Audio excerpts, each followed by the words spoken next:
Good morning and afternoon, everyone. Good to see you all. It is Friday, January some date. I don't know. Oh, wait, no, it is. It's Friday the 13th. I always forget, like, my favorite time other than, like, Halloween because I feel like I could celebrate scary stuff on Friday the 13th. And today it is. And I keep forgetting, and I'm sorry. So, yes, happy Friday the 13th, everyone. Good to see you, Amber. Here, let me put you up. Good to see you and good morning. Man, Amber, I woke up this morning and like there's messages in the Slack from Amber this morning. She's already up and working. That girl is like on the ball today. She's amazing. Good morning, Shake and Bacon over from Canada. Good to see you. Or I guess good afternoon for you because it's like 11, 12, 1, 2, 3 o'clock over there in the app. Jesus Christ. Dude, if I was like living where you live right now, I would be done with the show and like ready to play some video games. That's nuts. That's crazy. Good to see you, Shake and Bacon. Lana, thank you for sharing. Yes, everybody, please, if you're here, please like, share, subscribe, whatever all that fun stuff is you got to do. Whatever they say. What is it? I know they always say like smash that like button, but like it's so cringy to me. It seems like very begging, I guess you would say. So like I would try to come up with like try to figure out a really funny way to do it my own way. So like yesterday, my dumbass decided to go, what did I say? If you gotta like lick it or poke it or something like that, it was really funny. It was so stupid. I'm trying to figure out something to where it doesn't sound like I'm begging to hit the like button. I don't know how it's gonna go, but we'll see. Good morning, Willie. Good to see you. Everybody, go check out Willie's show. He's right there, the Willie Bragg show. Over on YouTube. He was with me yesterday, for the What show, so that was really awesome to have him there. So thank you for Willie for coming yesterday. Around the world with Brandy and Dee. Good to see you. Thank you for stopping by. Oh, you're about to play good video games while you're listening to the show. Hell yeah, Shake and Bacon. See, that's what I'm saying. Like, if I was at your time right now, I'd already be done with my show, ready to go play some damn video games. That's nuts.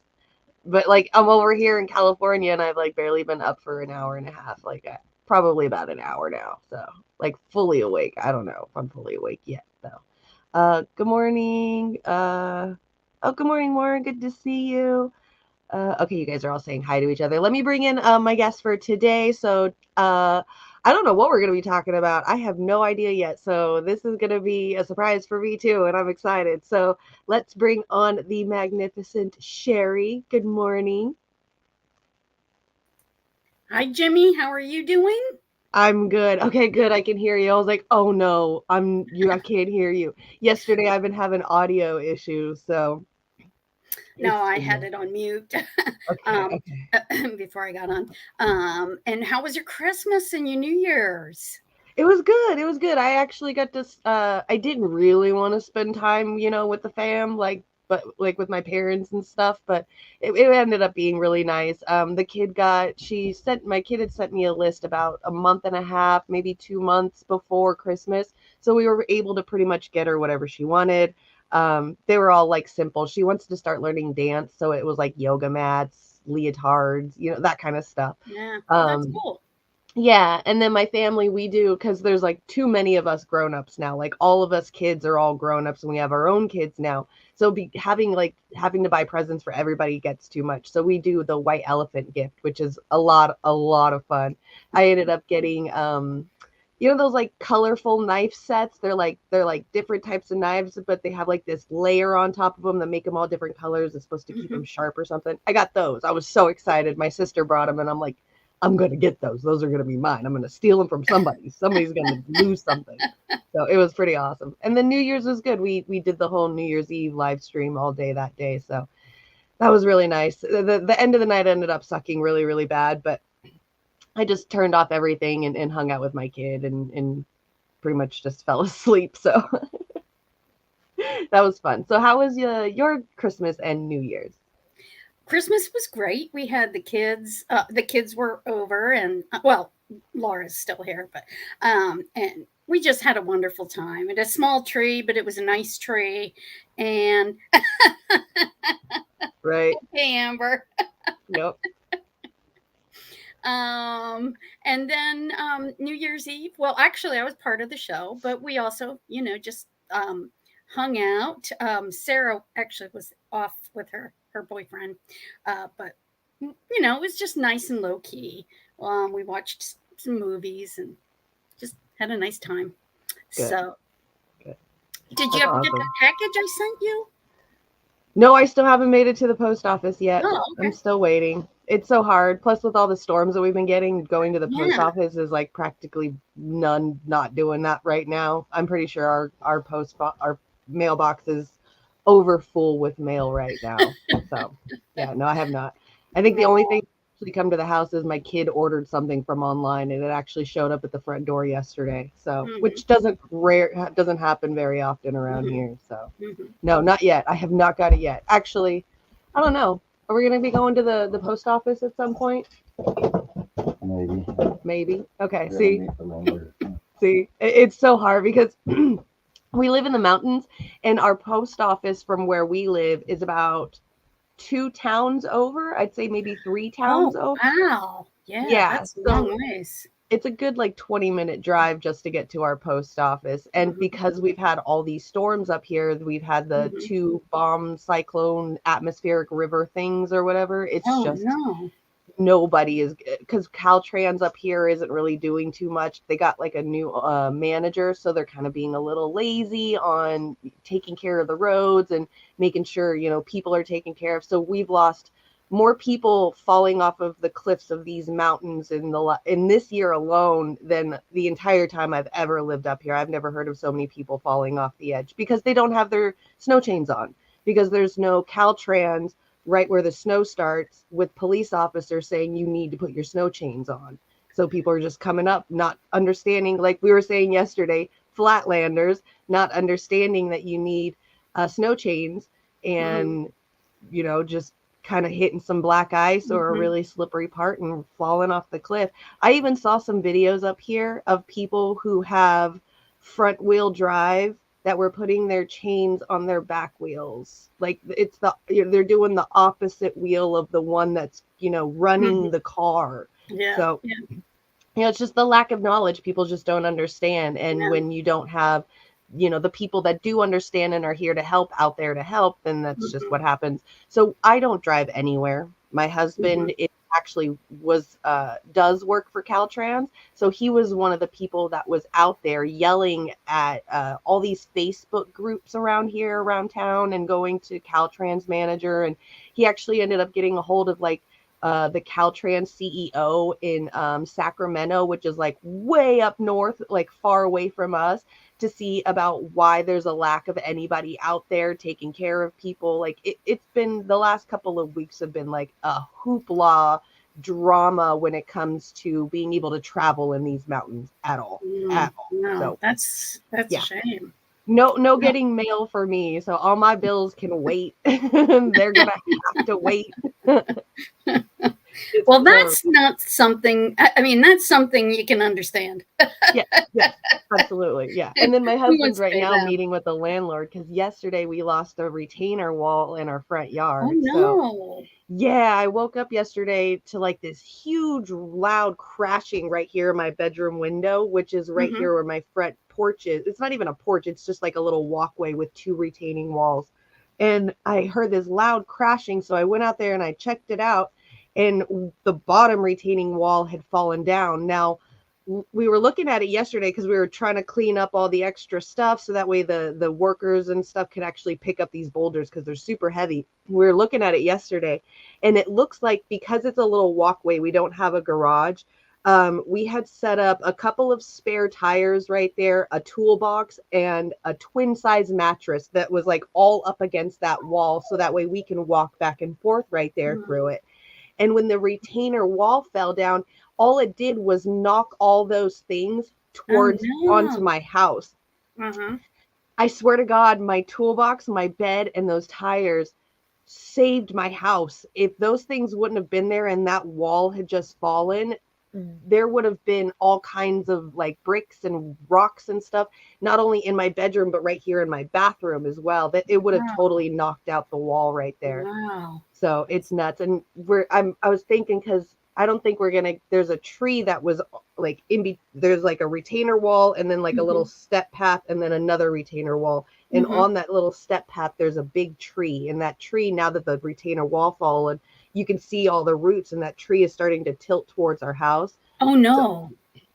yeah, Wow. so I don't think that we're gonna be able to get that cut down or anything like that. So I'm trying to figure out if there's like, like some kind of like rope straps or something to where we can tie it to another tree. That way, if it does fall, at least Mhm. it'll fall against the tree and maybe do a slide down instead of Mhm. hitting our house completely. Mhm. So Wow.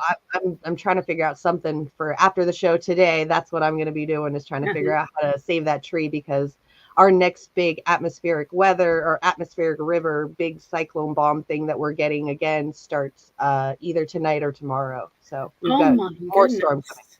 Yeah, it's nuts. Wow. Yeah. We've Yeah. actually officially yesterday, California got out of the drought emergency. We're no longer in a drought emergency. Now we're just in like the crisis part. We're like, instead of in red, we're in orange. Mhm. So Yeah. actually it's helping out a lot. Like we definitely Yeah. need the rain for sure. It's just we're so not used to it. And a lot of us are really struggling because a lot of us don't even expect this kind of stuff to happen. It's Yeah. nuts. It's Yeah. absolutely insane. My kids happen to sleep up in the living room because of her room is flooded down there.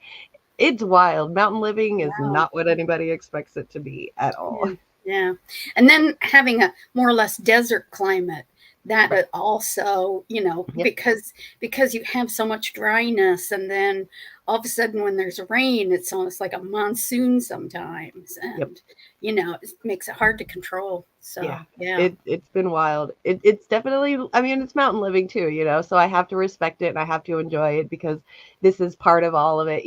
Now I get to say in my lifetime that I almost had a retaining wall crash into my house and a tree almost crashed into my house. So it's kind of cool, like the Hmm. experiences I get to have. Like in the moment it sucks. You're like, damn, what if, which happened, yes, I was talking about it yesterday on on here on the show. I was like, yo, I like half of my house is on one breaker each. So like Hmm. one half of my house is on one breaker, or the other half is on another breaker. So Hmm. if I in my washer and dryer, if I use those two things at the same time as I use even a microwave or my coffee pot, that Hmm. breaker will break. And it's right here at the back of my house, right where the retainer wall Oh fell. So no. I know. And so yesterday I'm like, God, if I have to if I have to go and break the breaker right, within this time, I don't know how I'm going to figure out how to do that. Lo and behold, my dumbass yesterday decided to do laundry, and I don't know what I did. I think it was my coffee pot. I think I turned my coffee pot back on or something, but I broke the breaker yesterday. So I figured out a way to do it. All I got to do is, instead of just going through my front door into the front yard right here, I got to go to my front door, all the way down to the bottom of my house, all the way around to this side, and then come around this way. Because it's just that half of the retainer wall. This half Hmm. over here on this side is still Hmm. there. It's kind of tilted a little bit, but it's still there. So Hmm. I figured it out. I was able to work my breaker, but Jesus Christ, man, I'm telling you, mountain living is nuts. I could go on forever about. I just went on for 18 minutes about mountain living. It's insane. I wish I could save the tree less bones. I cannot. I wish I could.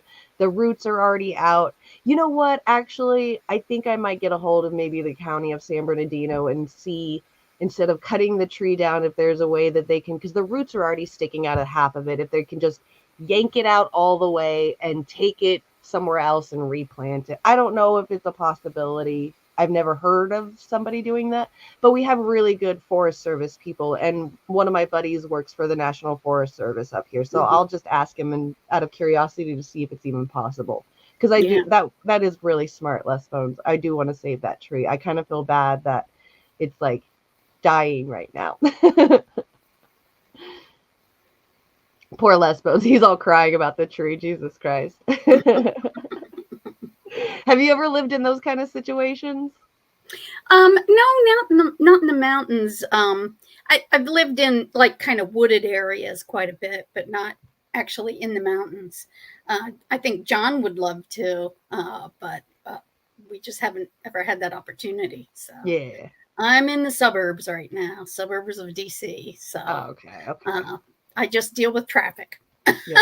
And it is usually the men too that kind of drag you into these kind of things because the women we come out here for the fantasy, like, oh, nature, and oh, we get to be one and look at all the pretty waterfalls and go on wonderful hikes and stuff. And yes, Mhm. for the first couple of years, absolutely, you are living that fantasy, but no, no, not after those first couple of years, that fantasy kind of starts wearing off, and you're like, oh, it's snowing? Oh, okay, no more pictures. I gotta shovel snow before my husband gets home from work so that way he Mhm. can, get out of his car in a decent area. Fuck, Mhm. it sucks so bad, Well, but I love it so much.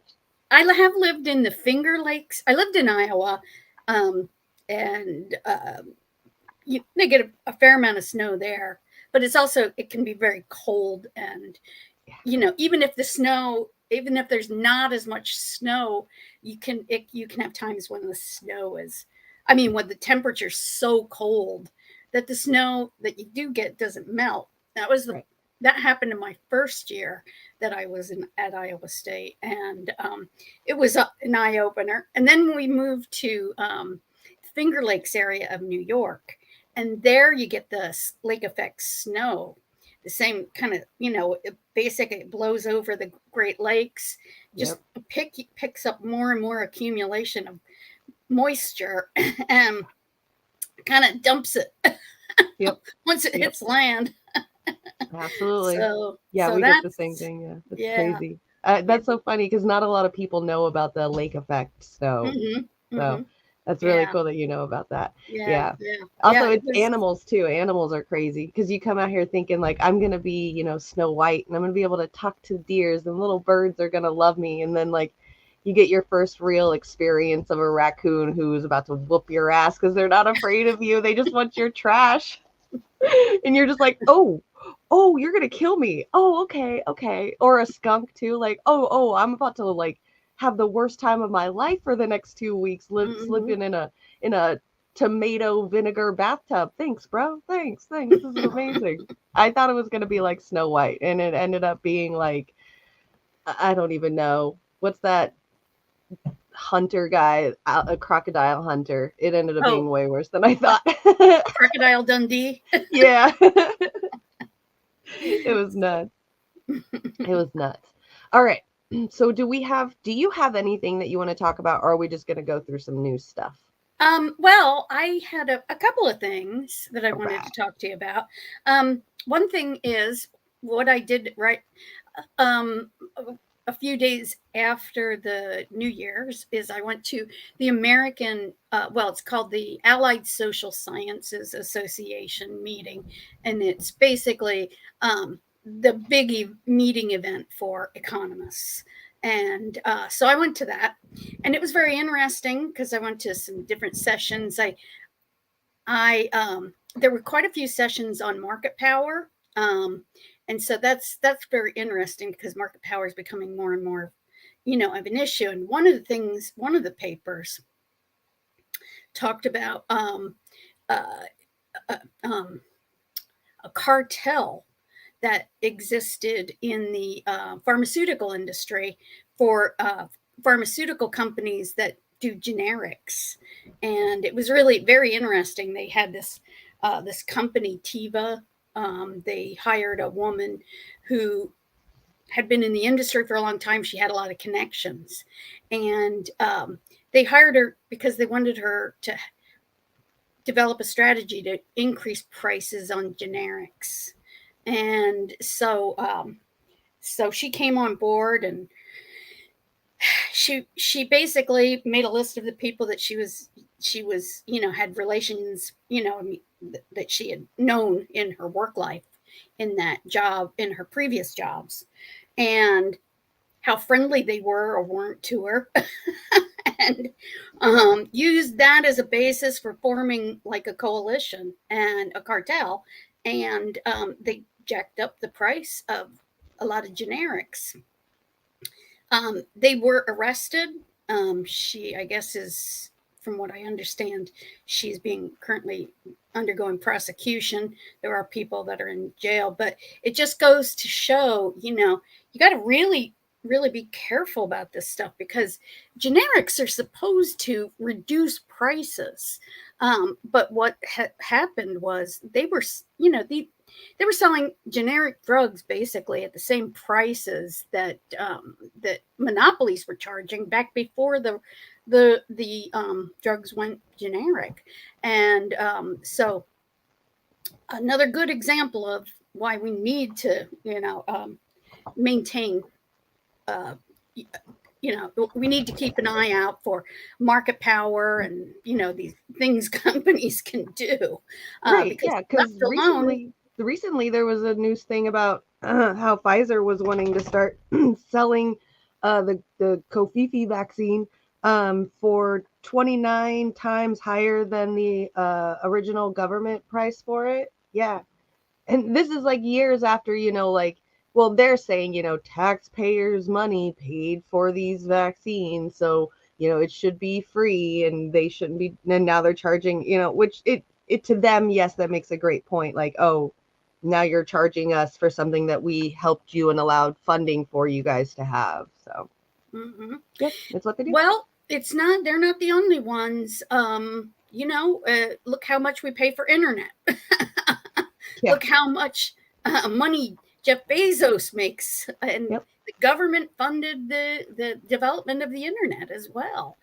So you have all these tech millionaires or billionaires. They got rich off of something that was originally developed by the federal government. And so, there's an economist by the name of Mariana Mazzucato. She has written some really good books, and one of them, uh, I think it's called. Now, darn it, I can't think of the name of it. Anyway, it is about basically talking about how the government does fund all this stuff. In the book, she talks about the like all the technology in the Apple phone was developed by the government, and we just allow them to use it and get filthy rich off of it, and charge consumers all kinds of money. Even do things like prevent people from being able to repair their own, the products that they own, because they'll void warranties and things like that. So yeah, there's a lot of ways that corporations take advantage of their relationship with the government and the lack of, awareness of the public sector. And of course, part of that is because the media corporations are so monopolized, so concentrated, and, basically have no incentive to really tell what's really going on. So, but also at the meeting, remember the last time I was on, I talked about a report by Joe Stiglitz about inflation. Well, I actually got to meet Joe Stiglitz, and I talked to him a couple of times, so that was really cool. And he was very nice. So that was very exciting for me personally. So anyway, and then I also was able to get reacquainted with one of my former colleagues from when I taught college many years ago. And this man is he's one of the leading institutional economists in the U.S. and publishes a journal called the Journal of Economic Issues. Well, institutional economics has there's like two variants of it, I guess you'd say. And one, the original institutionalism, was something that ultimately came out of the work of Thorstein Veblen, who was an economist. He was the economist who wrote the book Theory of the Leisure Class, and he coined the term conspicuous consumption. And so he was talking about, his point was that economies are part of societies, and they evolve out of the societies that they come from. And so, he sees it as sort of evolutionary process. And so for him, looking at the how the role of what the role of the society is and the various institutions, including your legal structures, as well as a historical context, this was something that he felt was really important in economics. But he kind of butted heads with the major thought leaders of economics. This would have been in the late 1800s, early 1900s. And in particular, he butted heads with a guy named John Bates Clark. Nowadays, there's an award that the American Economics Association gives out to promising economists under the age of 40. And Joe Stiglitz actually was a John Bates Clark Medal winner.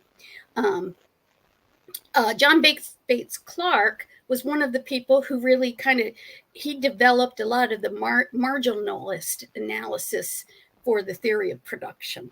And so, you've heard MMT economists criticize a lot of that. And, basically it is a way of justifying really the distribution of wealth and the distribution of income and what people are paid. It was kind of a reaction against Marx, but there were other things going on at the time as well. So anyway, it was fun getting back together with Bill and talking with them about institutional economics from the original institutionalism. There's now a new variant of it that actually the economists who have been involved with that were some of the ones that were involved with winning, that have won Nobel Prize. In primarily the main guy's name was Oliver Williamson, and he was very prolific, but it's basically institutionalism from a neoclassical economics perspective, and is not the same as the original institutionalism, because new institutional economics, like I said, it's based off of neoclassical economics, so it makes all those same assumptions that neoclassical economics does. That is the one, I guess you'd say, kind of what might be considered sort of what's the word, a little bit off mainstream, that the Office of Management and Budget will allow when economists do benefit cost analyses for rules. So in other words, you're allowed to use Oliver Williamson's kind of economic analysis, which is based out of neoclassical economics, but you're not allowed to take a different perspective from the point of, for instance, like Thorstein Veblen, where you're looking at from a broader societal perspective. That's an issue, because what that does is, it makes it really hard to do evaluations of things like environmental policy, health policy, things like that. And OMB is the agency that I gave that talk about years ago at an MMT conference. It's basically kind of a gatekeeper because every piece of legislation that is deemed economically significant, meaning having an impact of $100 million or more, which isn't hard in a big country like this. They all have to go through an economic analysis of the policy, and they have to be justified. The policy has, the rulemaking has to be justified, and but OMB only uses pretty much mainstream neoclassical economics, so it makes it harder to make a case for things like, policies that would provide a lot of the benefits that we'd like to see in the MMT community. So, well, there goes any hope I had. Jeez, it's all gone now. No. But what occurred to me as I was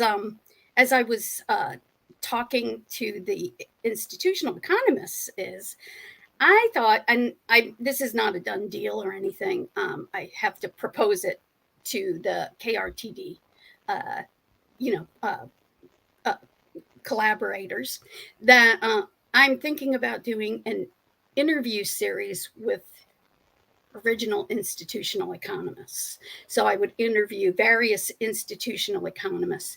Now, I would not be focusing on MMT because that's covered pretty much all over the place.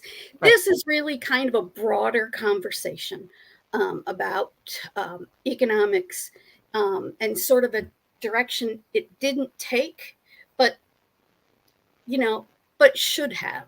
Should have. Yeah, And especially after we dropped the backing by gold, especially. right, Yeah. exactly.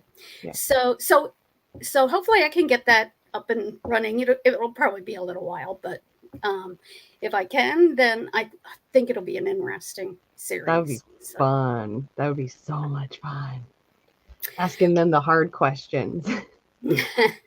Well, I think it'll be, I think, very thought provoking, and you know, we should get into a lot of different issues because institutional economists work on all kinds of different issues.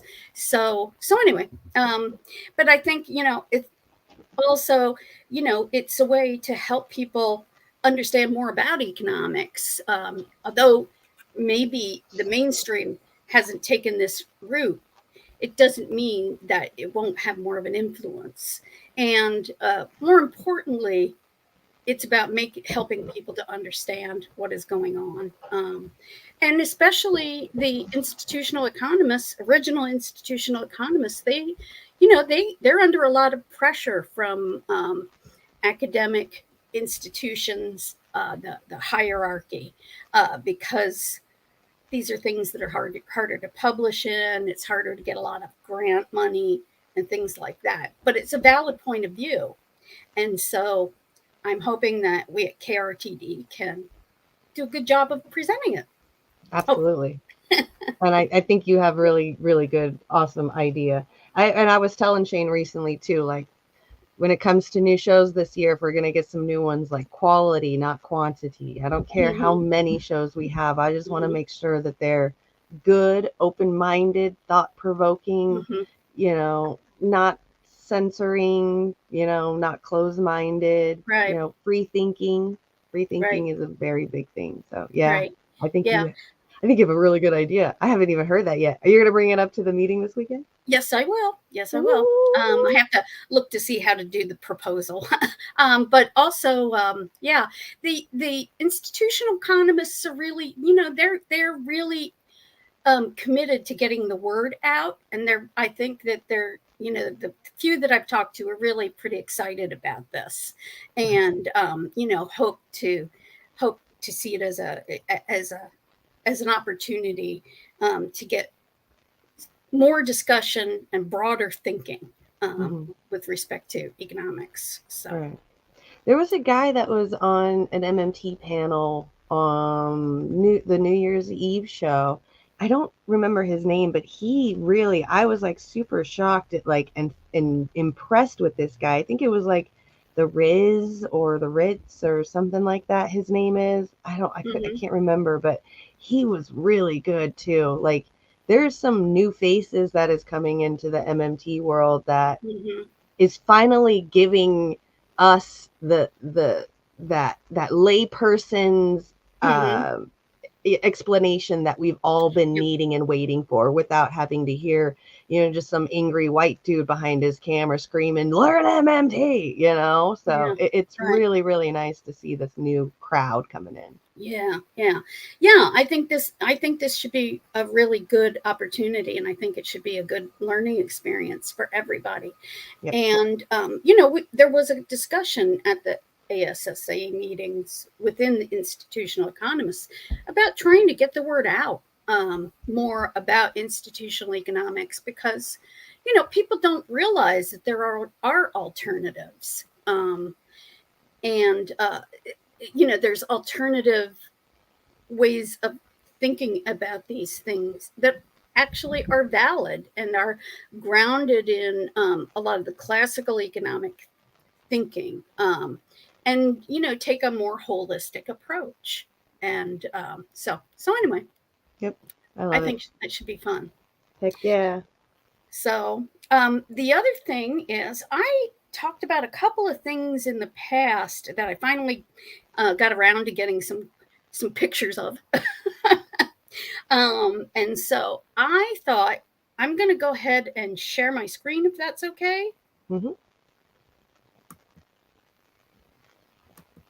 Hello, Brandy. Hello, Yona. Good to see you guys. Okay.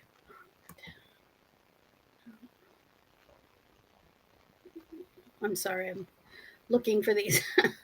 No, you're good. Thank you, Les Bones, for holding the fort over on Twitch. You guys were also right here. If you look, we're on Twitch.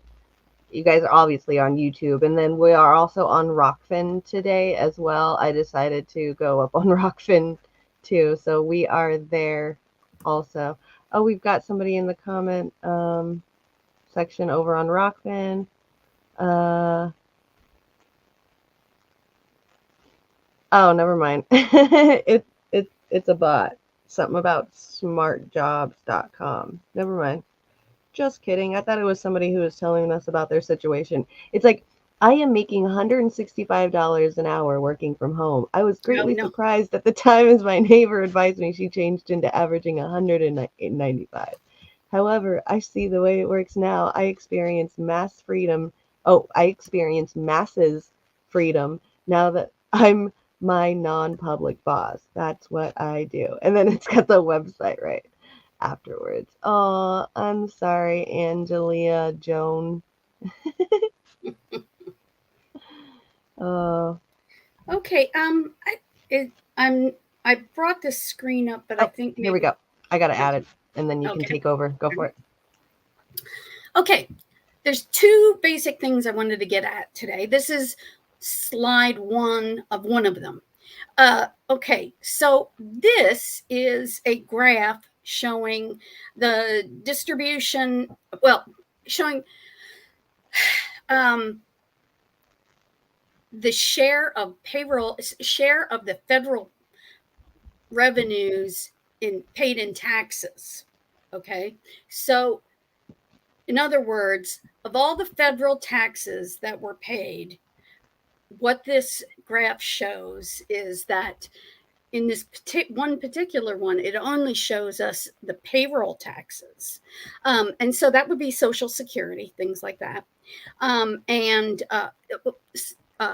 so what we see is that in the immediate post-war period, so like 1946, 47, the average payroll only consisted of about 8% of all the federal tax revenues. Okay. And over time, we see that it has increased and increased and increased. Yeah. After 1980, Reagan raised the rate of the Social Security tax that we paid. It used to be like I think a percentage or two lower than it is now. And so what happened is from 1980 on, you see that we progressed from about 8% of federal taxes being paid in payroll taxes to now close to 40%. So 40% of the revenue that now comes into the United States is... I am sorry. It's my cat. One jumps and the other one's like, oh my God. And then the other one's like, oh my God. And then the dog is like, get away from me. Sorry. Okay. Well, so nowadays, you're looking at about 40% of federal revenues coming from payroll taxes. So that's working people paying their, and one of the things that I think people should try to remember here is that there's a cutoff for payroll taxes. I can't remember what it is, maybe like $130,000 or something like that. So, in other words, if you make more than $130,000 or whatever the amount is, um, above once you hit that income level, say over the course of the year, then what's going to happen is the rest of that income that you make is not taxed. So in other words, you only pay a certain amount, uh, and and so this payroll does information doesn't show the extent to which it is actually very regressive tax. And also, let me say this: people who earn money off of capital gains, they don't pay these. Of course. Okay, so then another graph that I wanted to show is this. So, okay, this shows what. Hold on, it didn't go. I'm sorry. Did you get it? Did you get it? It didn't go to it. It still says the I'm same sorry. one. Let me see if there's a different way I can do this. I'm just Present gonna and get then out. do. I'll Yeah, get out of it and then I think get it's back in. when you share screen, it's the window one. That one will allow you to switch back and forth.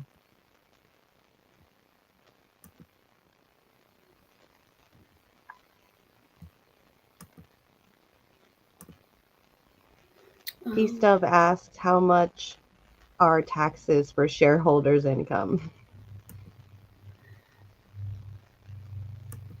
A lot. I don't have statistics, but actually, what I'm going to show here is that.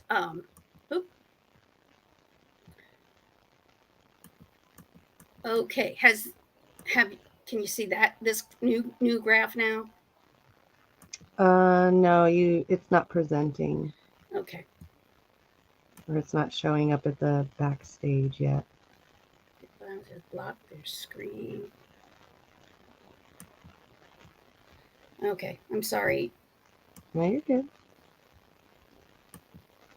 It is like Palestine and Israel over here, Les Bones. Cats versus dogs. It's bad. I'm having a hard time making this thing come up. Hold on.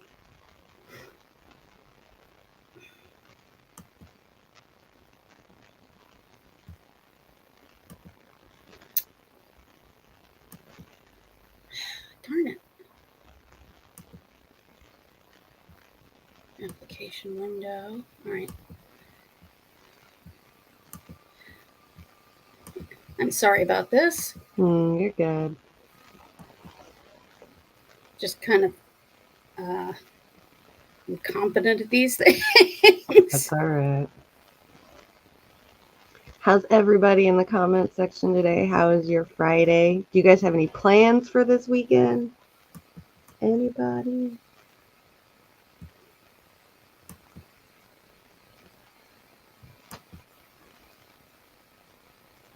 Free Palestine and free the cats.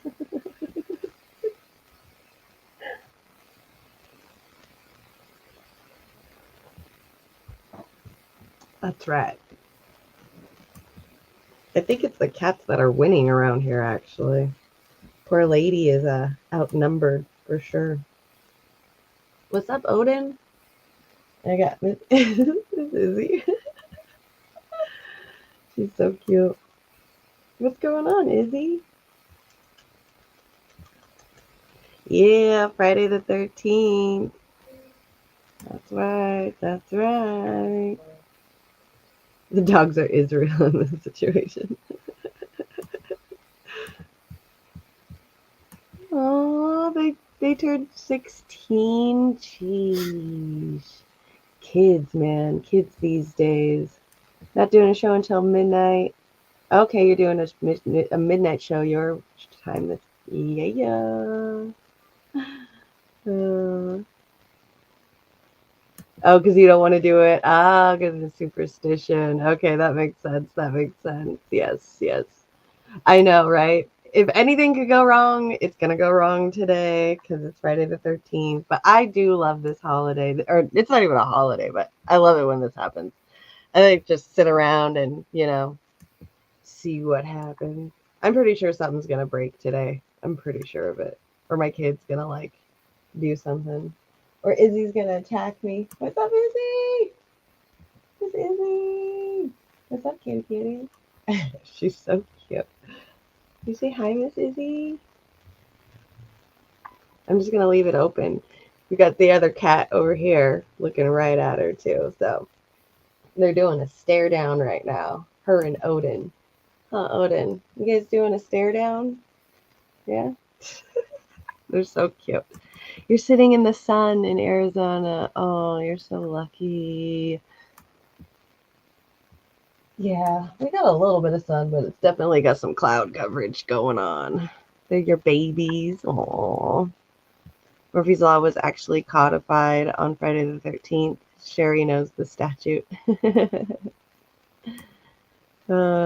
Oh, look at you, Shaking Bacon, over on Twitch. Thanks for holding it down over there on the Twitchy. I almost got my foot caught under the snowblower yesterday. Didn't realize it was Friday the 13th. I would have been more careful. Oh my gosh. Oh my gosh. Yeah, it's gonna happen. So be careful today. No snow blowing. Should I not do laundry today? Because I was gonna. Oh, there it is, Sherry. I was gonna finish doing laundry today. Maybe I shouldn't do it because my dryer is about to break. That belt on it. Ooh, it's an old dryer. Here we go. All right. Okay. Now, I'm sorry if you can't see it very well. I don't quite know how to make it bigger. Oh, right up at you see at the top right, it says 100%, and it's got magnifying glasses next to it. The one with the magnifying glass with the plus sign will zoom it in. Okay. It should be on the right side of the two magnifying glasses. I think I probably need to get into this one. Okay. There you go. Okay. All right. So, yeah, what this shows is, so basically that graph that I showed before was just a partial version of this. So the other one had just the payroll tax. This one is showing us all of the sources of income.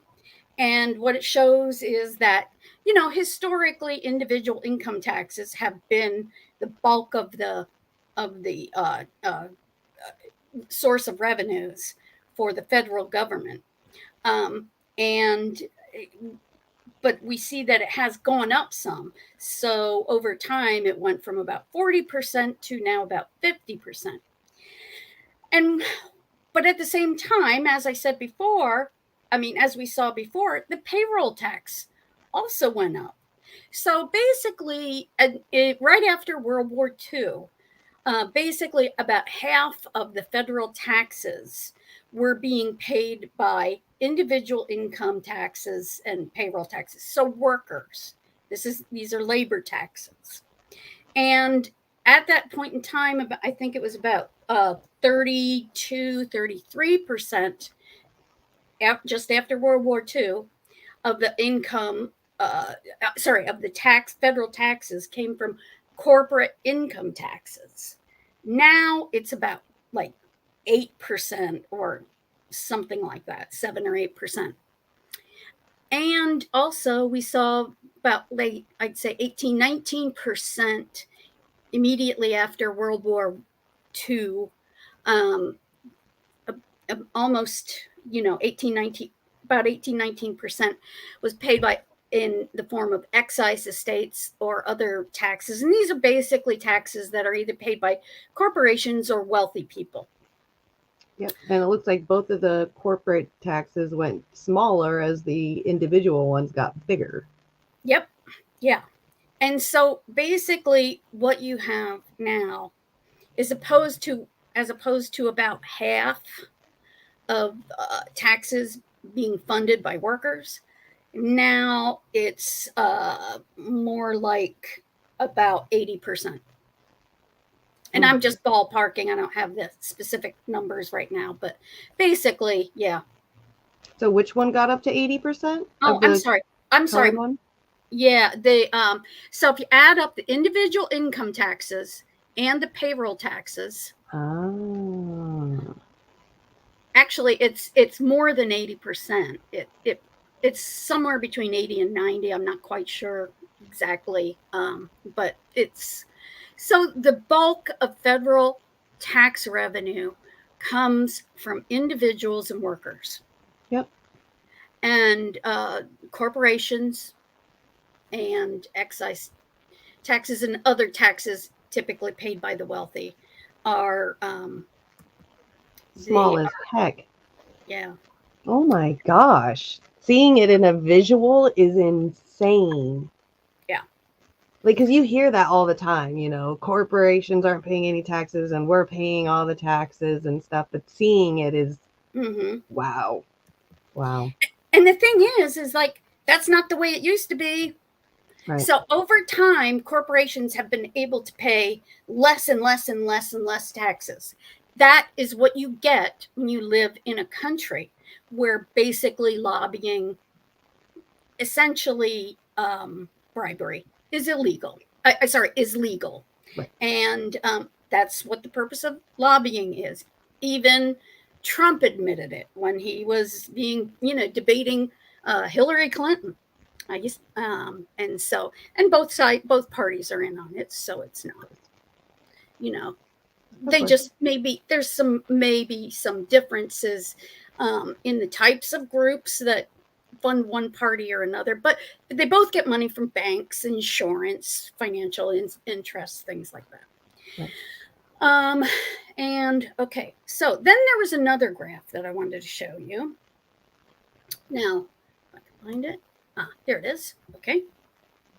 Yes, Peace Dove. We were talking about that this at the beginning this morning, talking about how it's definitely increasing its Moderna. Oh, I thought it was Pfizer, but yeah, one of those companies are increasing it. We were talking about that earlier. It's crazy. Okay, so let me show you this. Share screen.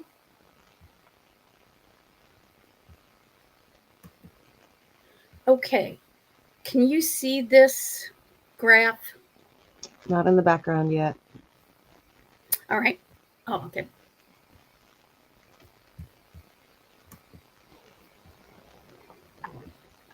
Y'all mess up. This camera's got me messed up. My freckles are all over the place today. I swear I've never thought that I had freckles in my life.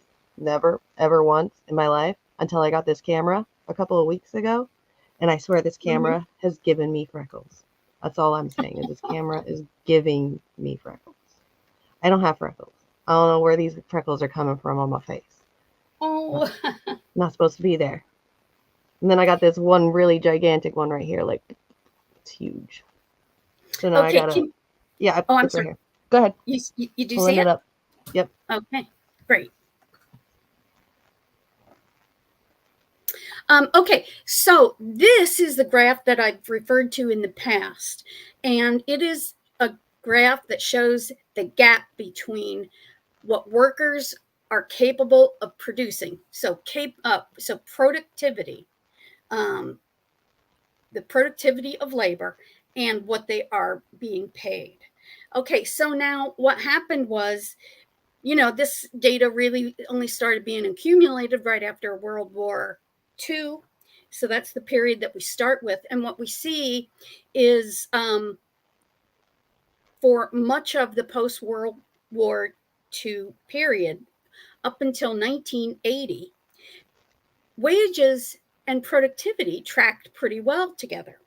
So in other words, workers were receiving the benefit of the productivity gains that we were seeing in the economy. Then in 1980, basically, it wasn't just 1980. It was really the kind of the period of the 70s. But, from then on, what we saw is a divergence in the level of productivity that workers are capable of and the wages that they are paid. So now this graph just shows percentages, right? But there's raw data underneath this graph.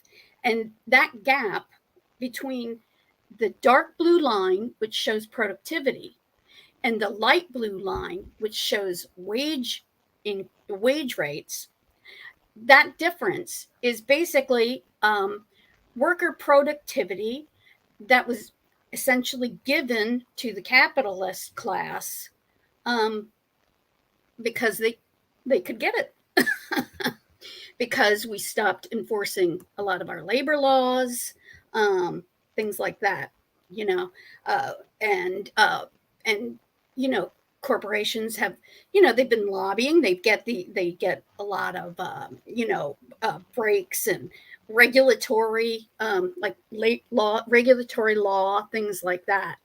And and then of course, like we have talked already, various interest groups like the Federalist Society, tax foundations. I don't know if you remember, but in the 1980s, there was a guy named, and from there on, he's still around, but you haven't heard from him lately.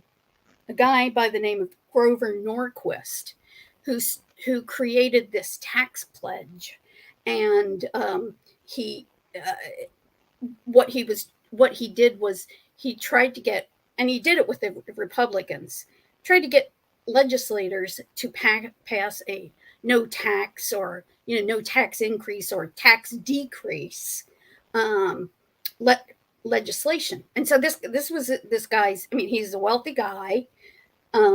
He just decided that rich people paid too much taxes, and so he went on a crusade, and he was very successful. There's also a group called the Tax Foundation. Tax Foundation is another interest group that they purport to be for tax fairness, but what they really are about is trying to cut taxes on wealthy people. In fact, the Tax Foundation, I think it was the Tax Foundation, and some of these conservative think groups like Cato, they will put out things like this graph that I just showed, and they'll put it like they'll kind of, I wouldn't say distort because they're not, but they'll maybe put it in a context that makes the gap look a lot smaller. And so, they make it sound like, oh, this is all an exaggeration. The graph that I showed you was from the Economic Policy Institute, which is a liberal think tank. But, they do very good, solid work. And so, so what I'm showing is two different ways that the working class, working people in this country have been essentially screwed over. We're paying a higher tax burden. And some of those taxes tend to be very regressive, meaning they basically fall on the poor more than they fall even on a middle class family. And then at the same time, we're not allowing wages to raise sufficiently. And as a result, what is happening is any gains in productivity that we have been seeing, well, not any gains, but most of the gains that we have been seeing since 1980 have gone to the wealthiest. So, I'm sorry.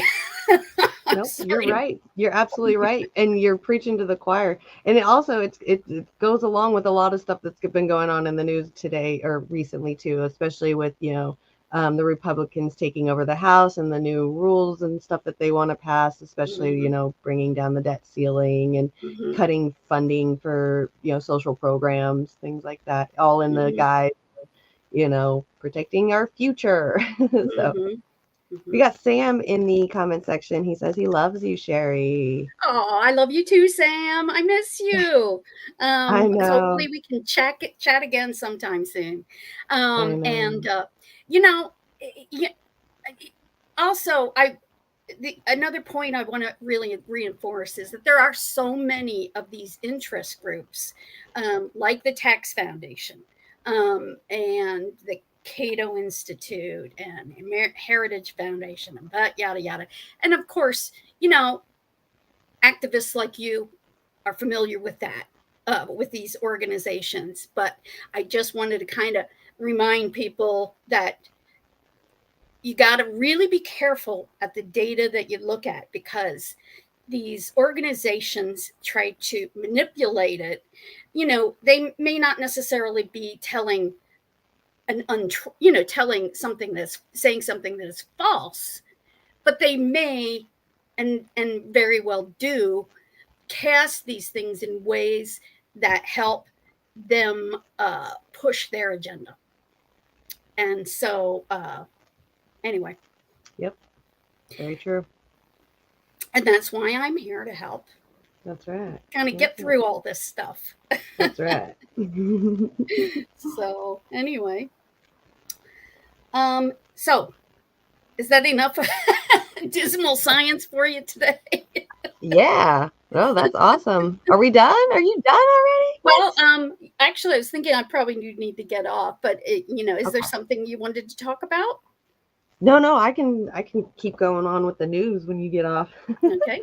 All right. So I got a lot of stuff, probably some good couple things I could talk about before I get off of here today for sure. Okay. But thank you for stopping by. I can't wait to clip this up later and throw this out there for everyone to see. This, like I said, this definitely has to do with, showing those graphs definitely can, coincide with what's going on right now in politics too. So I really, really like that. Yeah. I was thinking you were going to come in talking about BlackRock and all of that stuff again, because I brought it up again the other day on my show.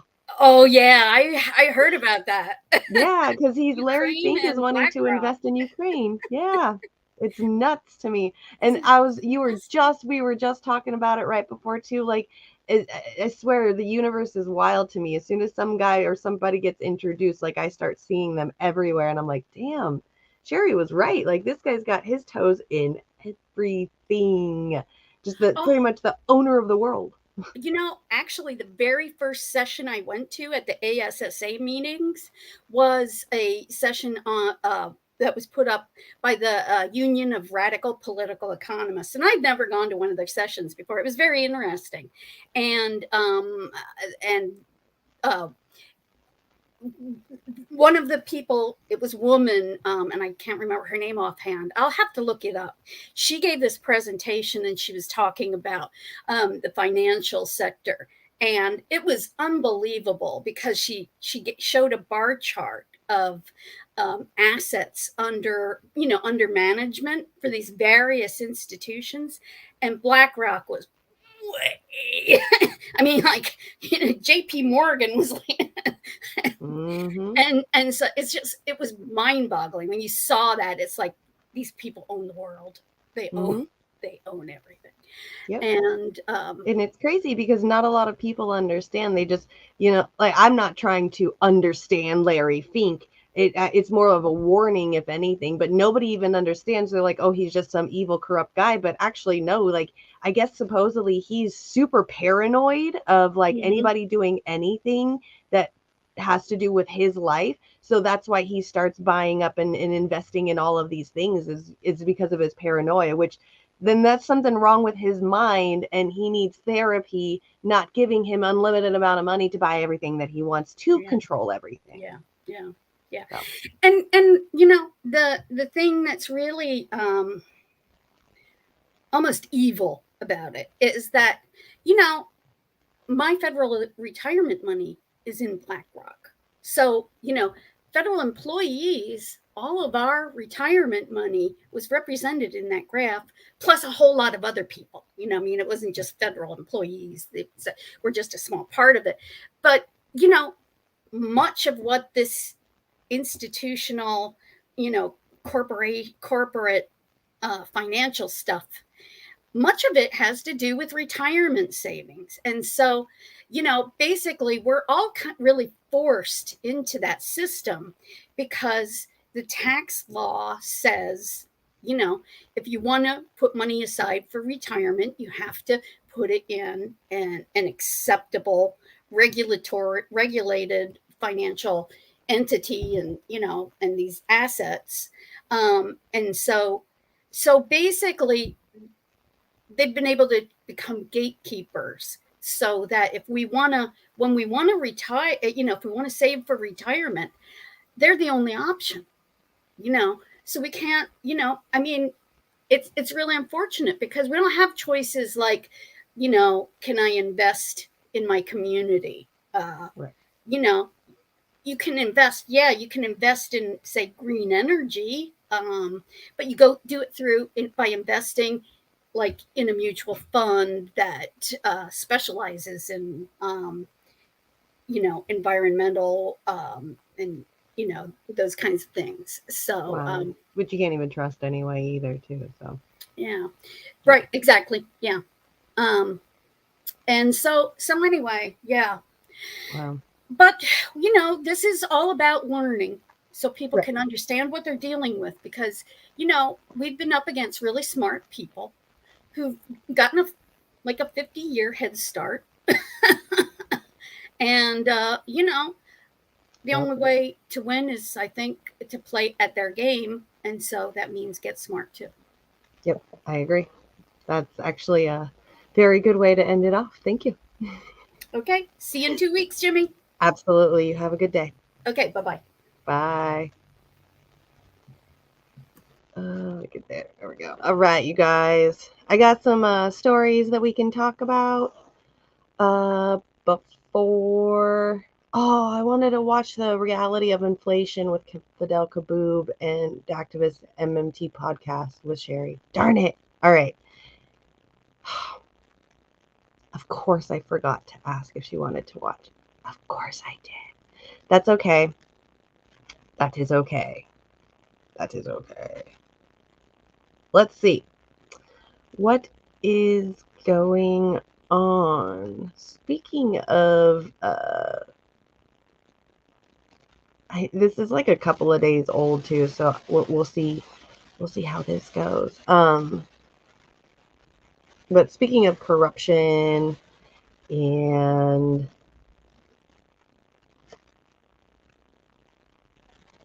all that fun stuff, here we go. I'll just do the window. Let's do this one. Yeah, there we go. So, Virgin Islands Attorney General was suing J.P. Morgan Chase over banking services for Jeffrey Epstein. This is a little bit older, so it's very interesting to me that they even did this because the Attorney General is suing this bank over this. But it's here. Hold on. Let's read this first. The Virgin Islands filed a lawsuit alleging that Wall Street Bank benefited financially from Jeffrey Epstein's trafficking operation and failed in its duty to report suspicious financial activity. So over the more than a decade, they clearly know it was not complying with federal regulation. All the stuff that's going on. The lawsuit comes a month after two anonymous women accused blah, blah, blah. Without the financial institution participation, Epstein's trafficking scheme could not have existed. The new lawsuit also comes less than a month after Attorney General George settled the U.S. Virgin Island lawsuits against Epstein's estate for more than 105. See, this is what I was wanting to say is really is that it just seems like they're just trying to get a lot of money off of this, like trying to bank off of it. Epstein, when he died, he was awaiting trial on federal charges. So then, like, the newest thing right here is what's happening is tensions with the Virgin Islands governor over Epstein led to the attorney general's firing. So then they fired him.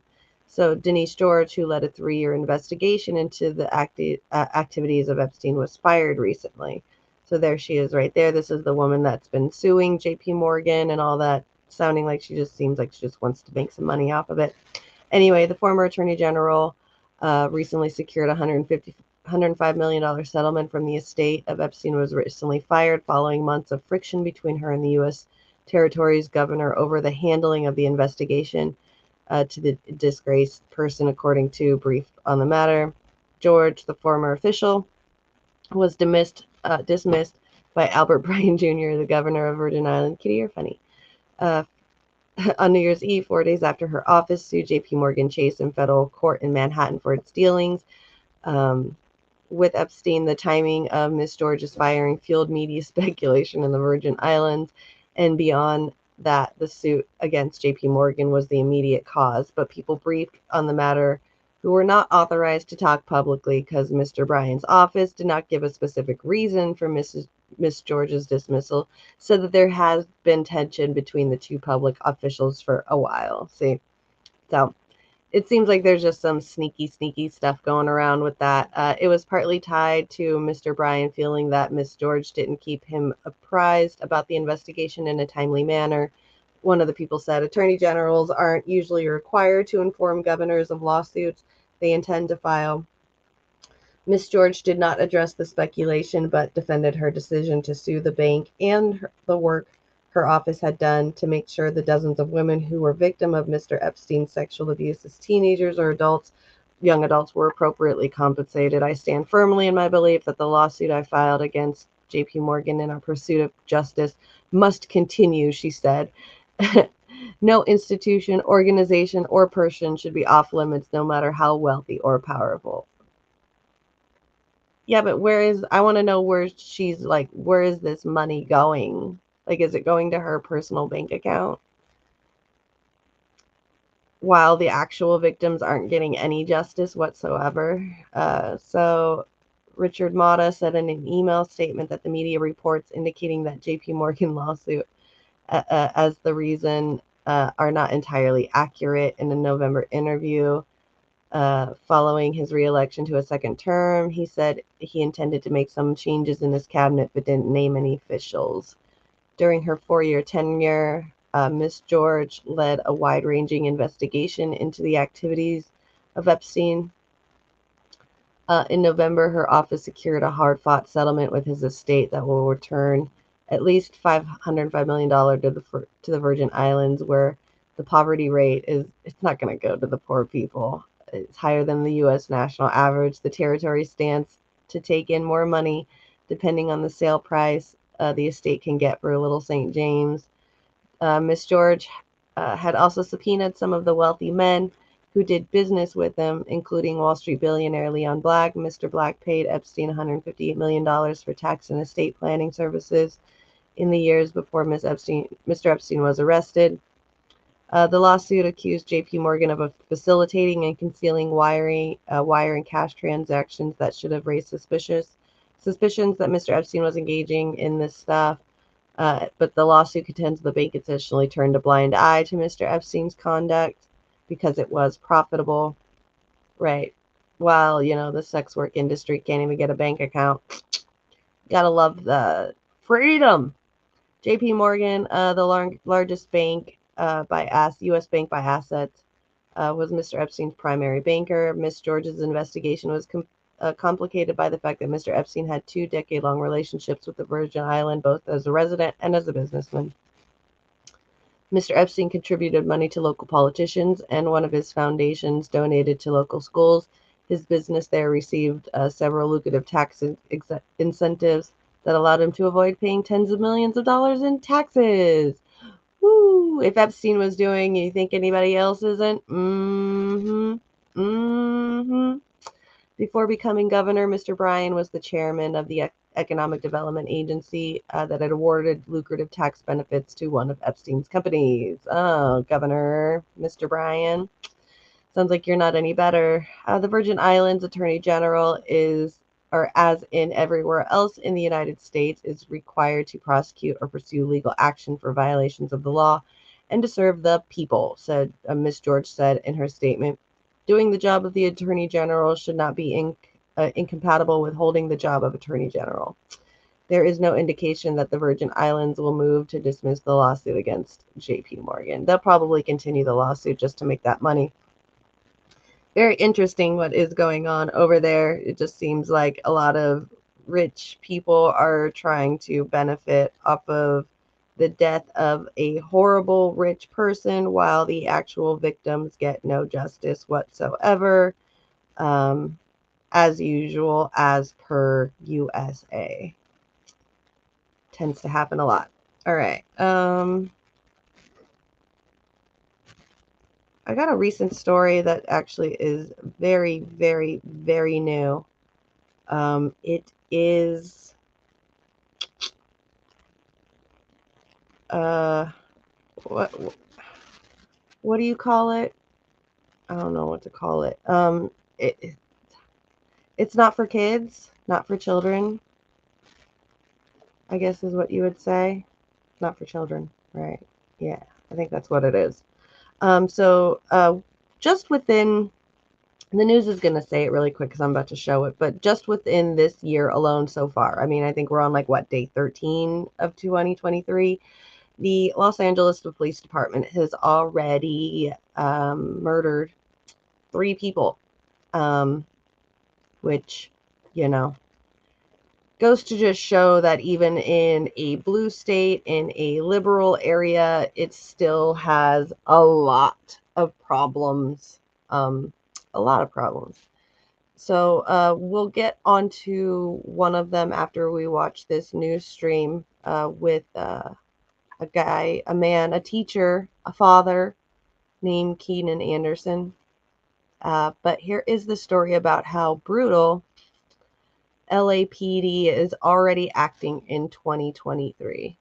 Now, remember, we were all about defund the police, reform the police, all of that stuff. But during the 2020, 2022, all the way through there, during that Kofifi period, the pandemic, I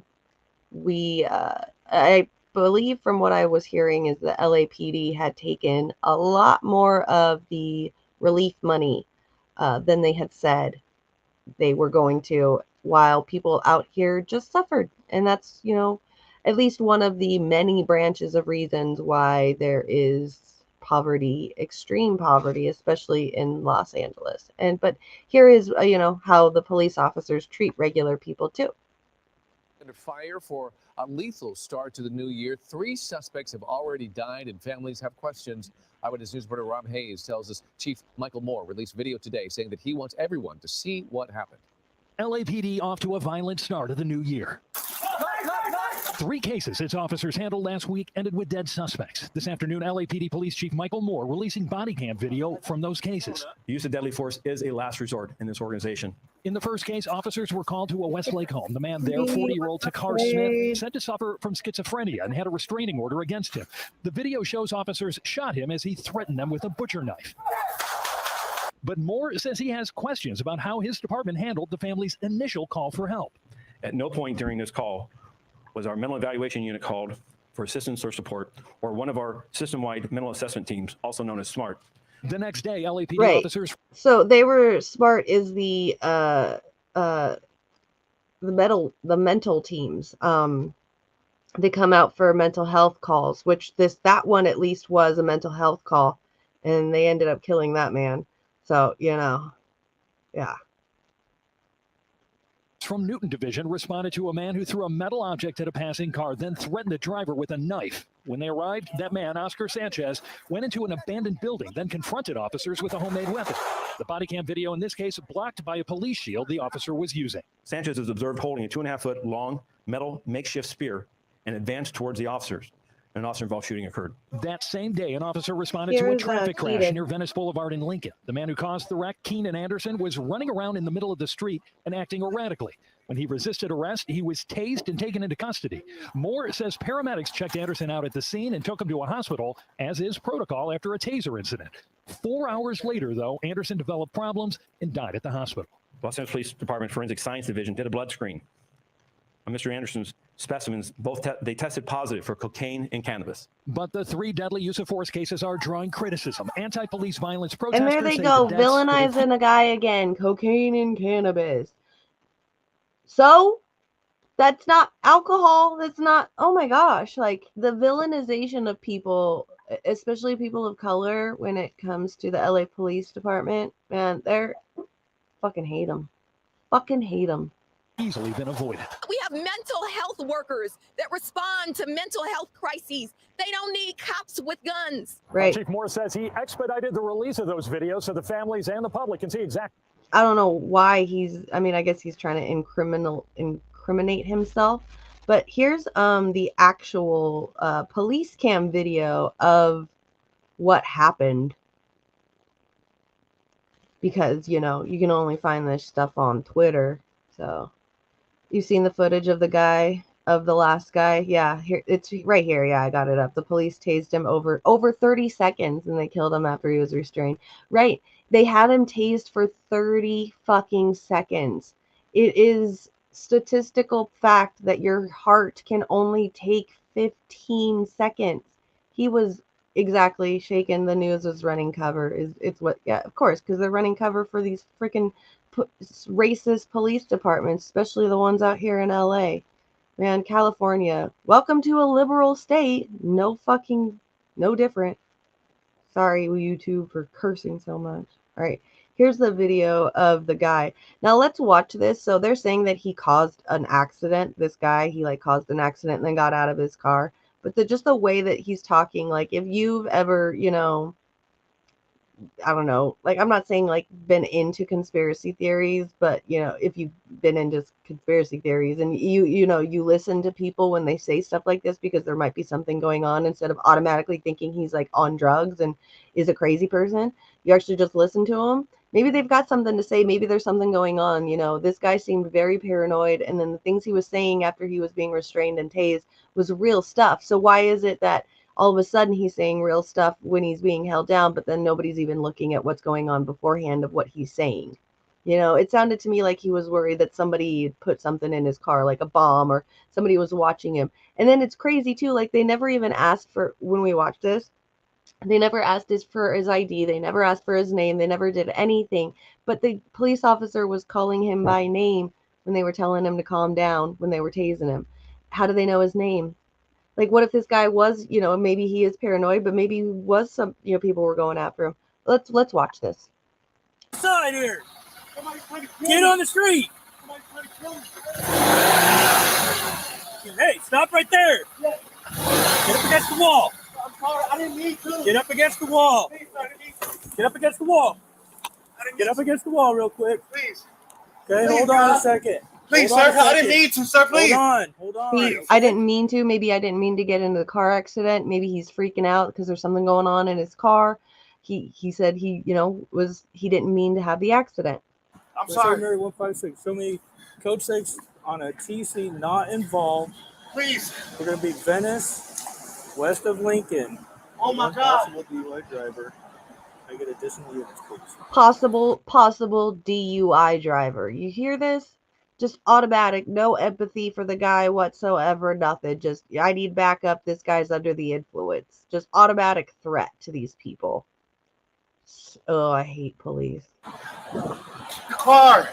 Okay, what happened? I lost my key. You lost your key? Yes. I came and I had somebody fix my car for me, sir. Please, don't, please, okay, sir. do me a favor. Sit down on your butt and sit with your legs crossed. Sit with your legs crossed. Sit with your legs crossed. They're going to try to kill me, please. Who's trying to kill you? I had a stunt today. What? I had a stunt today, sir. You had what? A stunt. Like, no, that's a car. Okay, what car were you driving? BMW.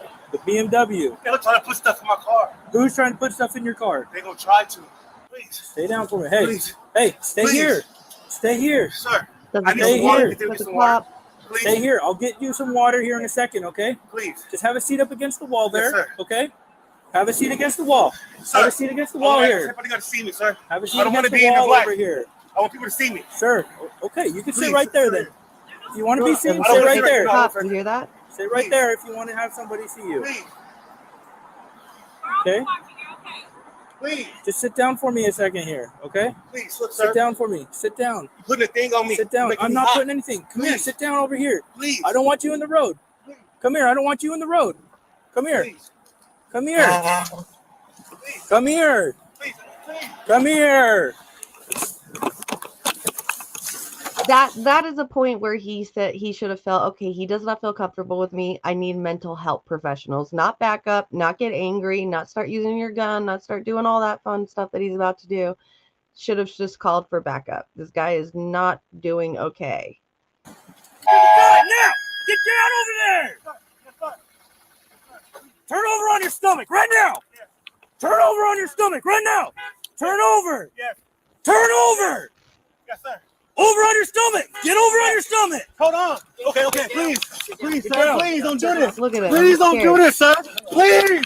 Help me, please. You know what? Help me, please. No, please help me. Help me, please. Please. Keenan, relax! Right there. See? Like, how did he know his name? During that whole time, he never got his name. How did he know his name? That's what I want to know. That's my conspiracy. When someone's scared, you don't start screaming like a maniac, threatening to kill them. Exactly. Relax! Help! They're trying to kill me. Stop. I'm gonna take I think they're about to switch to Stop it, the I'm gonna camera. tase you. Yeah. I'm gonna tase you. Stop it right now. Turn over. I'm gonna tase you. Turn over, or I'm gonna tase you. Yes. Watch your He's elbow. got his elbow. I don't know if you guys can see that, but you see he's got his elbow right here on his neck. Just saying. Watch your elbow, pardon? You're trying to George Floyd me. Stop it. Stop. Wow. Trying to George Floyd him. You hear that? Oh. Sad. But I'm gonna tase you. Okay, stop it, or I'm gonna tase you. Stop resisting. Please stop resisting. Please. You see he's just begging right there for that guy to come by. See, he sees another cop come by. Right here, this one that's walking. He sees him walking, and he thinks that maybe he can get some help from all these guys on him. And he says, please. You can see the helplessness on his face. Please. You see his eyes? I'm gonna tase him. One, They're trying to kill me. three. Man, they do it for a really, really, really, really long time. Stop it. They're still going. Stop it. Don't resist. Stop resisting. Going. Stop resisting. Stop it. Going Stop again longer. Help. Do not move. Not resisting. Do not move. Okay. If not, I'm gonna tase you again. Okay. Okay, I got one. Okay. Help me. Okay. Here, hold on. Stop it. Stop resisting. Right. Stop resisting. There he goes again. That part right there, when he hit him again and he's screaming, made me think that there's something wrong. Like he could probably feel that shit in his heart. Put your hands.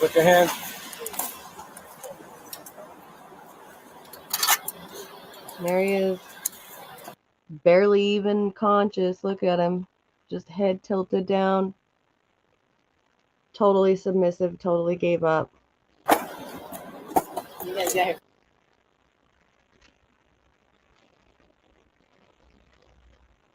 Crazy, huh? January 5th, Los Angeles Police Department, Forensic Science Division, Toxicology Unit conducted preliminary toxicology. I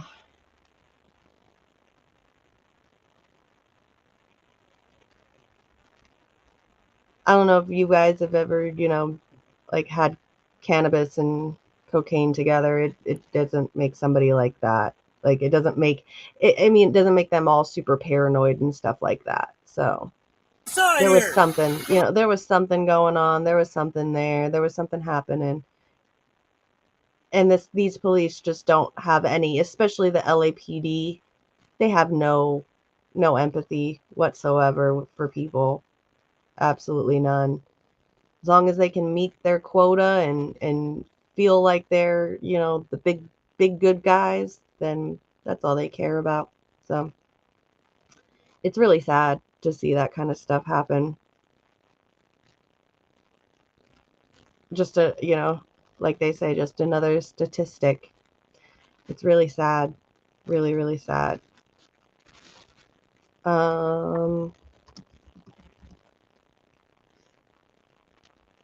So we'll get on to the next one.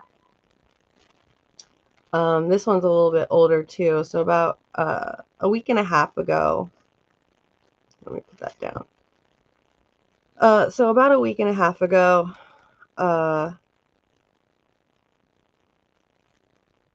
we lost. I know, like, we've been losing, like, some people this week. I know that Lisa Marie Presley passed this week. The guy from Mick Jagger, I think it is. I don't know. He passed away as well. The one that kind of hit me a little bit hard this week was Ken Block. I don't know if you guys have ever heard of Ken Block, but he is pretty much like a professional drifter. He is the owner of the, if you're a millennial, he's the owner of DC Shoes, I believe. I know it used to be somebody else, but now it's been Ken Block. He bought him out. And Ken Block just loves to do like drifting stuff. He's like very much into like the extreme sports, all of that really cool stuff. I wanted to show a video of like one of the places that he drifted, so that way you guys can kind of get an idea of what he does, which it's super, super cool what he does. I really, really like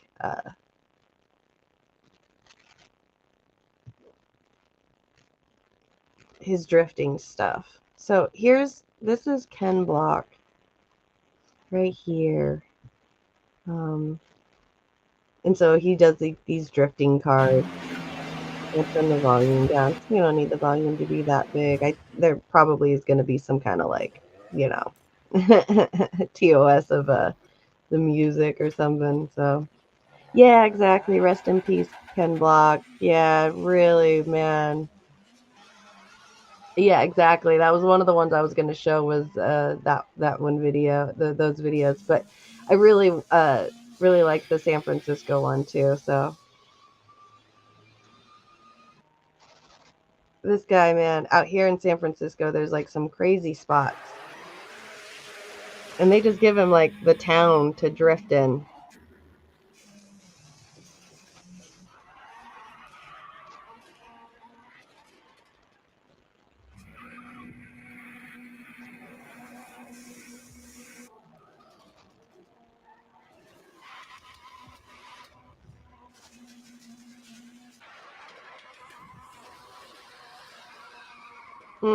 It's so cool.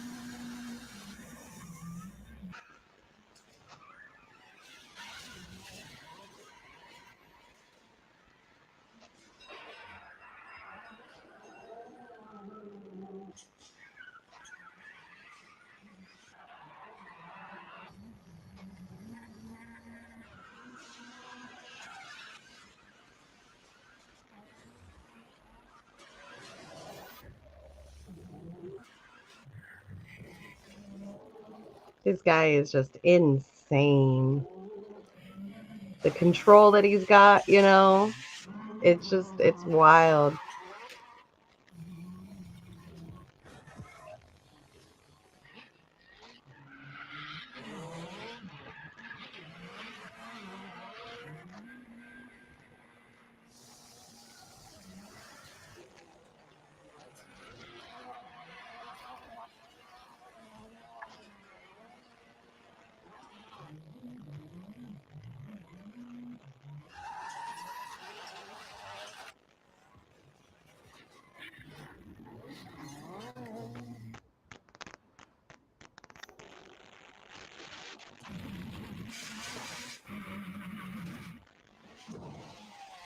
I mean, it's just nuts. I mean, he goes through everywhere. I mean, here's another one of him as well. Hold on, let me bring this one up too.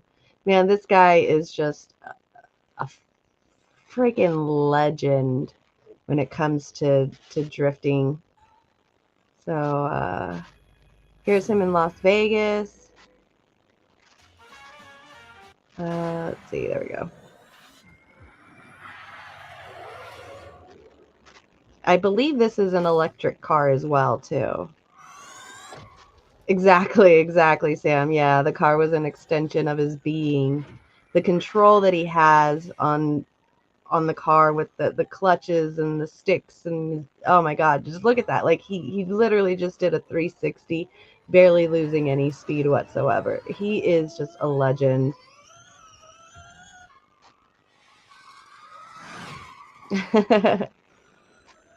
Right there in the middle of Old Town Vegas, up on Fremont Street. It's so cool.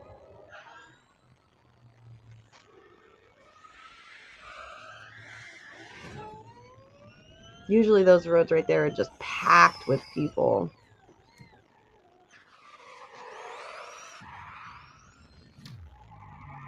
And now the reason why the car sounds very funny is because it's an electric car. So he's doing this with an electric car.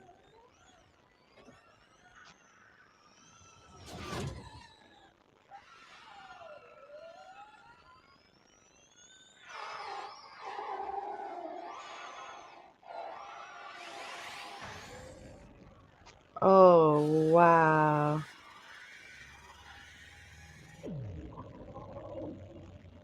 They let him even go inside a front entrance of a casino. That's kind of cool, actually. I did not see that part before. That's awesome.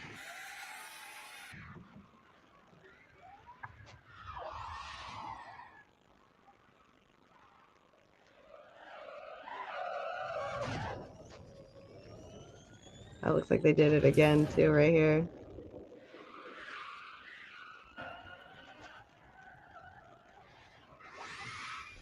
Oh, just the front entrance right there. Okay.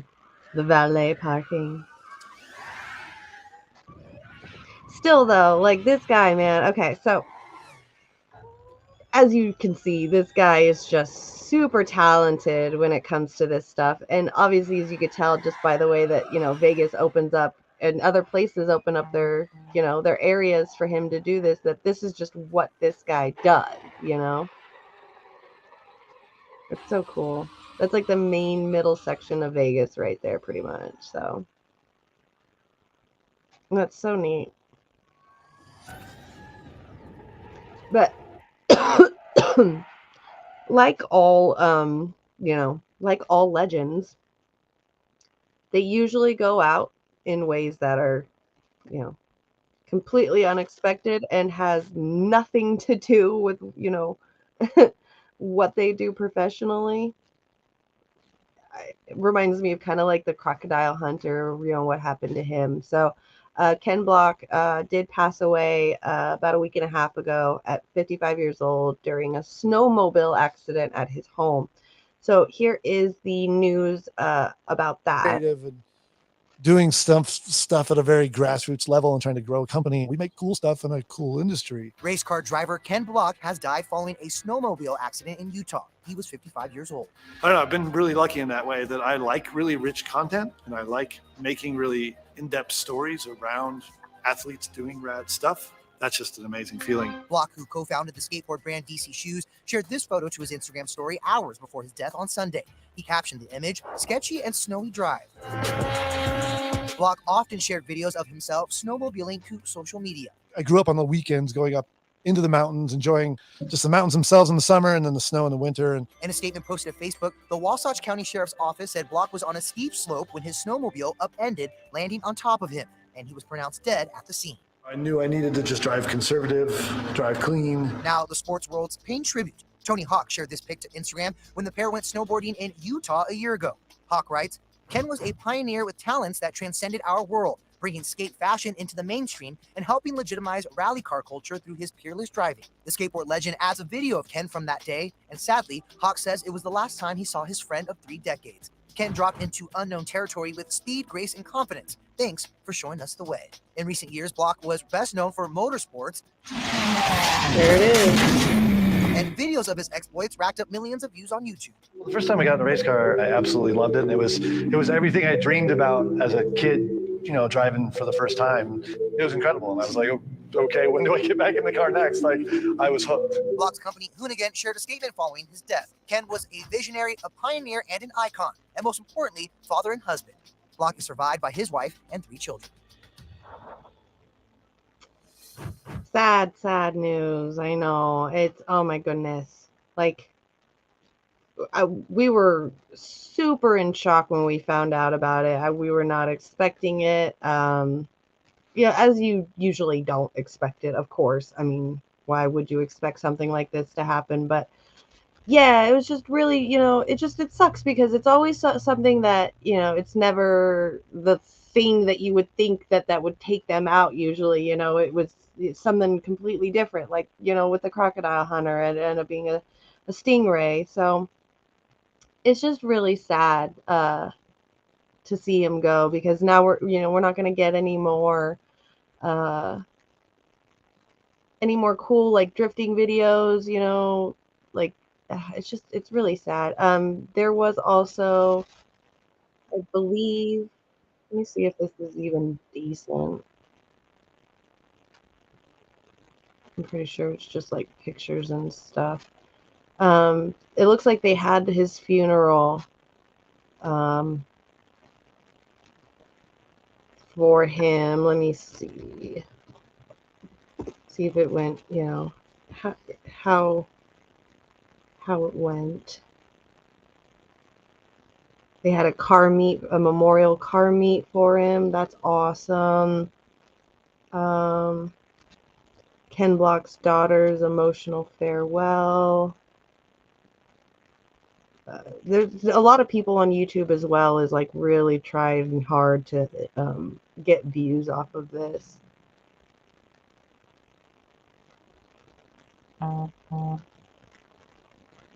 Let's see if this is it.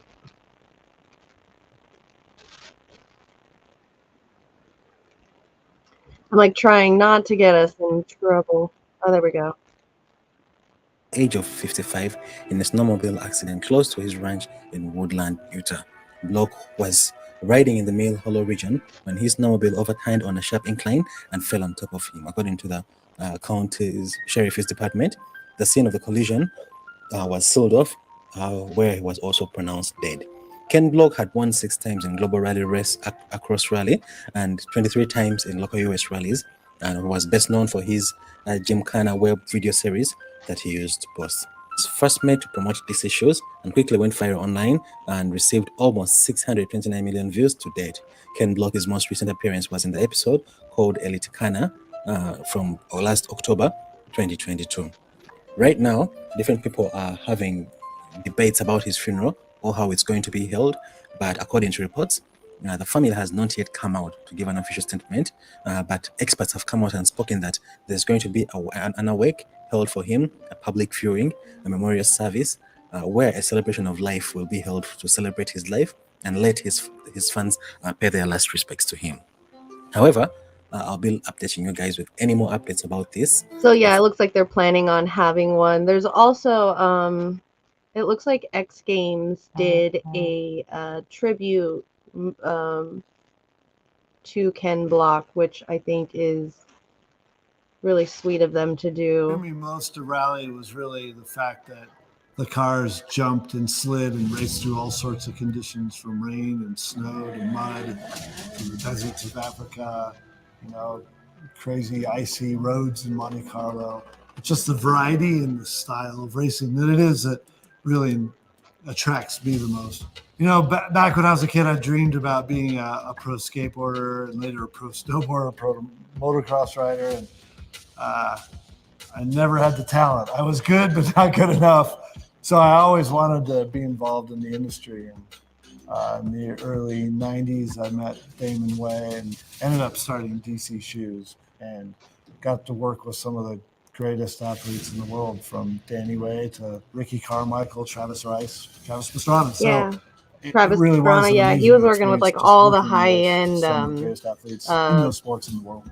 sports and I stuff, started mainly rallying like, you know, skateboarding and stuff like that Travis too. So Pastrana started racing a couple events that it's year. really cool. Like he was And just just in on the crowd, and then he rally chose his own actually area, existed, and he just seeing him succeeded go out at and it, do immensely succeeded at it. He I've been a fan found, of rallies. you know, the little rally cars, never and thought that I'd was go. it. Those rally cars are fast, like they're quick, and they can take some turns and stuff. They're nuts. These cars are good. They're usually like little Subis that are like 4-wheel drive. So started racing in 2005 and ended up beating Travis in the championship that year. So from there, I just, you know, kept pushing harder and harder and getting better and better. Unfortunately, I never beat Travis in the championship after that, but I've had a lot of fun.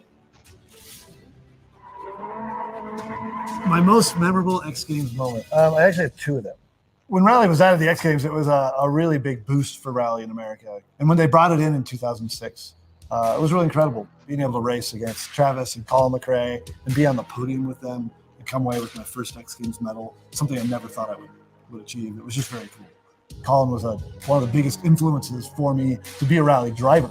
So to then be able to race with him and share a podium with him, it was just one of the coolest moments in my life. And the other moment for me was where Sebastian Loeb, who was the current World Rally Champion at the time, came over and raced in LA at the X Games.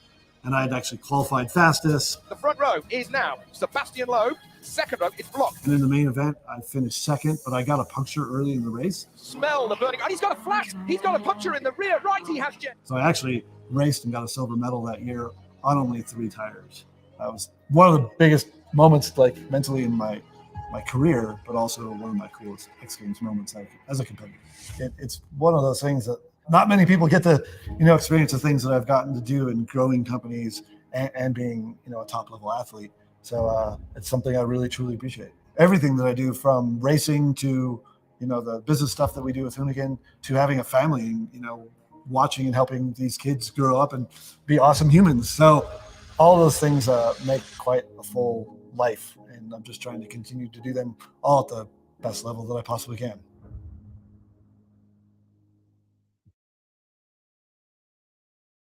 oh, that makes me sad. That's a really sad thing. Like, with somebody that's that cool and talented, like, you just, all you ever get left is the memory of what they've done and the videos of what they've done, like nothing ever new. And it's just really sad that something is fun and exciting and playful as snowboarding and snowmobiling is what caused it. Just going out and having fun with your friends, it's really sad. All right, you guys, I've got a couple more minutes left until I gotta get out of here myself. Grab some of my coffee. All right. So let's see what we've got going on this week. Let me hop over into the StreamYard. Let me check over on Rockfin. Anybody saying hi on Rockfin? No, nothing on Rockfin. All right. Let me see what we got going on today for KRTD. So tomorrow, at 3 p.m. Pacific, 6 p.m. Eastern, we've got a pre-recorded show, Patrick Lovell's Truth Bombs, The American Dream is Dead, and What Are You Going to Do About It? That's going to be really awesome. Sometime this weekend, I believe Saturday, we will be having the Willie Bragg show here, so definitely don't want to miss out on that. Love Willie Braggs around here. Awesome person. What else do we got? I know tomorrow night I'm going to be on Extra Booyah for the Midnight Secret Show, so that's midnight Eastern, 9 p.m. Pacific. And then Sunday, I believe I have 2 shows that I'm going to be doing. I'll be doing one show in the early afternoon, I believe, with Willie Braggs on his channel. And then later on that night, I will be joining the Political Matrix guys for their show. And then back to the grind on Monday again. So you said you didn't really know who he was, but he sounded awesome. Yeah, just go look up Google or YouTube Ken Block drifting at some time and just watch some of his drifting stuff. It's a lot of just him drifting in really awesome places. Those places will just, set aside areas for him, and he'll sit there and practice it, all week long or all day long until he's ready to record. And then that's what he goes and does. He does that all like what you saw in the San Francisco video or in the Vegas one.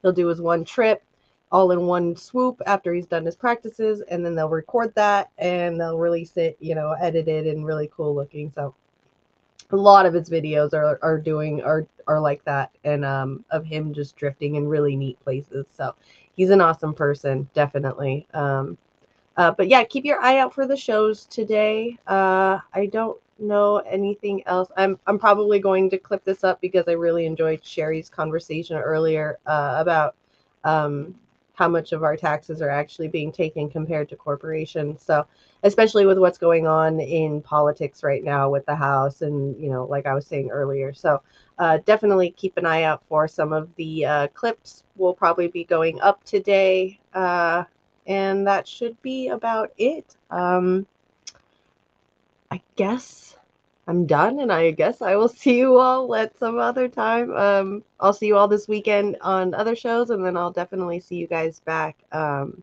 Monday here again. Less phones, cancel extra million, and go to Word Here and Entertainment instead. Oh, I love these guys. They're great. Okay. I'm going to get out of here. I love you all.